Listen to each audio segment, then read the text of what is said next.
Sa paglipas ng panahon, unti-unting nagbago ang mukha ng pamimili sa Pilipinas. Mula sa mga tradisyonal na palengke at sari-sari store na matagal nang naging bahagi ng pang-araw-araw na pamumuhay, lumawak ang konsepto ng pagbili tungo sa mas organisado at sistematikong anyo. Ang dating simpleng pagtitinda sa gilid ng kalsada ay napalitan ng mas moderno mga establishmento tulad ng mga supermarkets, hypermarkets at convenience store.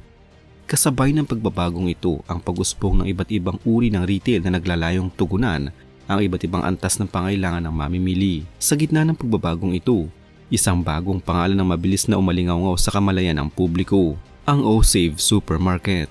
Sa unang tingin, tila isa lamang itong karaniwang tindahan.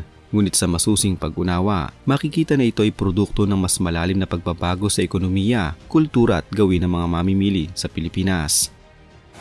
Ang OSave Supermarket ay hindi basta-basta lumitaw ng walang pinagmulan. Ito ay bahagi ng isang mas malawak na kilusan sa pandaigdigang retail industry na kilala bilang hard discount retailing. Ang modelong ito ay unang naging matagumpay sa Europa kung saan ang mga tindahan ay nakatuon sa pagbibigay ng murang produkto sa pamamagitan ng pagbawas ng operational costs. Sa halip na gumastos sa magarbong disenyo ng tindahan, malawak na seleksyon at marketing, ang ganitong uri ng negosyo ay nakatuon sa pagiging episyente. Ang konseptong ito ang naging pundasyon ng OSave nang ito ay pakilala sa Pilipinas noong huling bahagi ng dekada 2010 at mas lumawak pa sa mga sumunod na taon.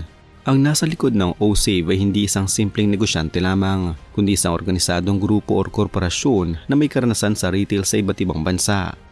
Ang kanilang kaalaman sa logistics, supply chain at cost management ang nagbigay daan upang maisakatuparan ng ganitong uri ng tindahan sa lokal na konteksto. Sa halip na magsimula mula sa wala, ginamit nila mga napatunayang estratehiya mula sa iba't ibang bansa at inangkop ito sa panlasa at pangailangan ng mga Pilipino. Mahalaga ang papel ng lokal na pamunuan sa prosesong ito sapagkat sila ang nakakaunawa sa ugali, prioridad at kakayahan ng target na merkado. Ang pangalan ng OSave ay isang mahalagang bahagi ng kanilang pagkakakilanlan. Ang paggamit ng O ay tila isang ekspresyon ng pagkagulat o paghanga na parabang ang mamimili ay mapapabulala sa murang presyo ng produkto. Samantalang ang save ay direktang tumutukoy sa pagtitipid na siyang pangunahing layunin ng tindahan. Ang kombinasyong ito ay hindi lamang madaling tandaan kundi epektibong naghahatid ng mensahe. Sa isang lipunang praktikal at sensitibo sa presyo, ang ganitong uri ng branding ay madaling tumimo sa isipan ng publiko. Isa sa mga pangunahing dahilan kung bakit mabilis na tinangkilik ng mga Pilipino ang OSave ay ang kakayahan nitong tumugon sa pangailangan ng masa. Sa panahon kung kailan patuloy ang pagtaas ng presyo ng mga bilihin, naging mahalaga ang pagkakaroon ng alternatibong mapagkukunan ng murang produkto. Ang OSave ay nag-alok ng limitadong seleksyon ngunit sinigurong ang bawat item ay may mababang presyo. Sa halip na magbigay ng maraming pagpipilian, pinili nilang mas mag-focus sa ilang produkto upang makabili ng maramihan at makakuha ng mas mababang presyo mula sa supplier. Ang ganitong sistema ay may pagkakatulad sa isa pang discount retail na kilala sa bansa, ang Dali. Pareho silang gumagamit ng minimalist na disenyo at episyenteng operasyon. Sa loob ng kanilang mga tindahan, mapapansin ang kakulangan ng magagarang display at dekorasyon. Ang mga produkto ay kadalasang nakaayos sa simpleng estante o kahit sa kahon pa mismo. Ang ganitong setup ay hindi kakulangan kundi isang sinadyang hakbang upang mabawasan ang gastos. Sa ganitong paraan, naipapasang pagtitipid sa mga mamimili. Gayunpaman, may mga pagkakaiba rin sa pagitan ng OSave at Dali. Ang Dali ay mas kilala sa agresibong pagpapalawak at mas malino na brand identity bilang isang discount chain. Ang OSave naman ay tila mas maingat sa kanilang paglago at mas nakatuon sa pag-angkop sa lokal na merkado. Ang ganitong pagkakaiba ay nagpapakita na kahit pareho ang kanilang modelo, may kanya-kanya silang paraan ng pagpapatupad nito. Sa kabila nito, pareho silang nagambag sa pagbabago ng retail landscape sa Pilipinas at nagbigay ng bagong option sa mga mamimili.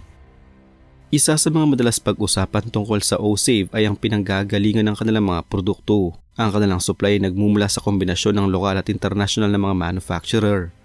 Maraming produkto ang galing sa mga bansang kilala sa murang produksyon tulad ng ilang bahagi ng Asya. Mayroon ding mga lokal na kumpanya na gumagawa ng produkto para sa kanila bilang private label. Ang ganitong sistema ay nagbibigay daan upang mapanatilang mababang presyo habang sinisiguro ang sapat na kalidad. Kapansin-pansin din ang ilang produkto sa OSave ay may packaging na kahawig ng mga kilalang brand. Ito ay bahagi ng isang estratehiya na ginagamit sa maraming bansa, kung saan ang disenyo ay ginagawang pamilyar upang madaling tanggapin ng mamimili. Bagaman hindi ito direktang panggagaya, nagdudulot ito ng impresyon na ang produkto ay katulad ng mas kilalang brand.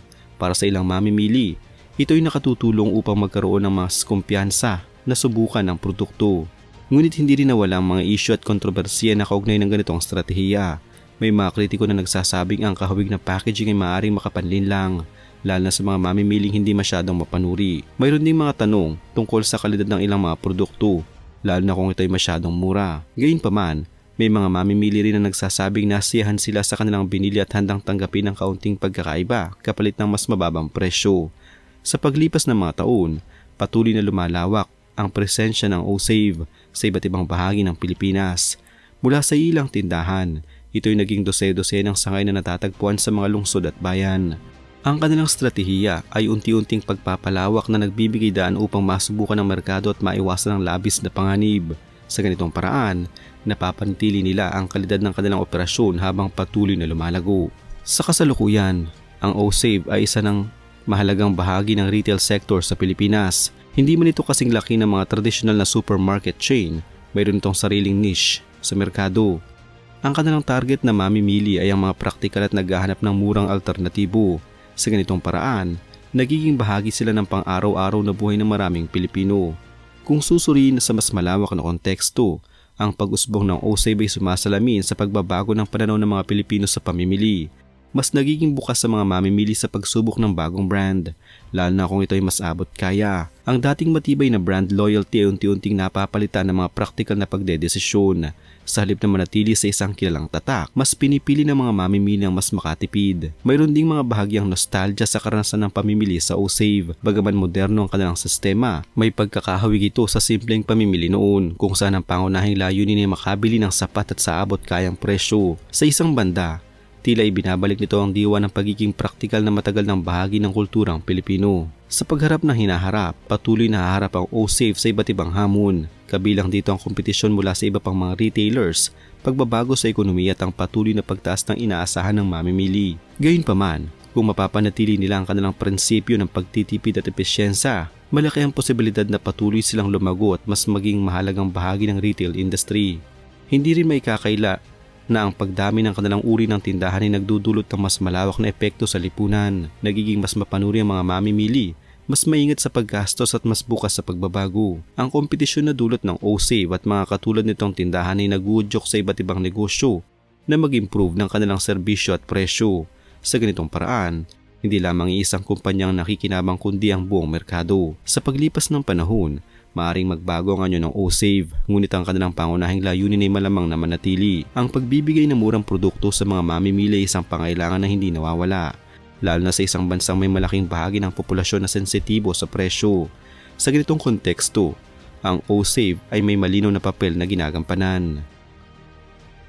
Sa huli, ang kwenta ng O-Save Supermarket ay hindi lamang tungkol sa pag-usbong ng isang negosyo. Ito ay isang salamin ng mas malawak na pagbabago sa lipunan at ekonomiya ng Pilipinas. Ipinapakita nito kung paano ang simpleng ideya ng pagtitipid ay maaaring maging pundasyon ng isang matagumpay na konsepto. Sa pamamagitan ng malinaw na layunin, episyenteng operasyon at tamang pag-unawa sa pangailangan ng mamimili, nagawa ng O-Save na makuha ang tiwala at suporta ng maraming Pinoy. At sa patuloy na pagbabago ng panahon, ang kanilang presensya ay mananatiling paalala na sa gitna ng modernisasyon, ang pagiging praktikal ay isang halagang hindi kailanman mawawala.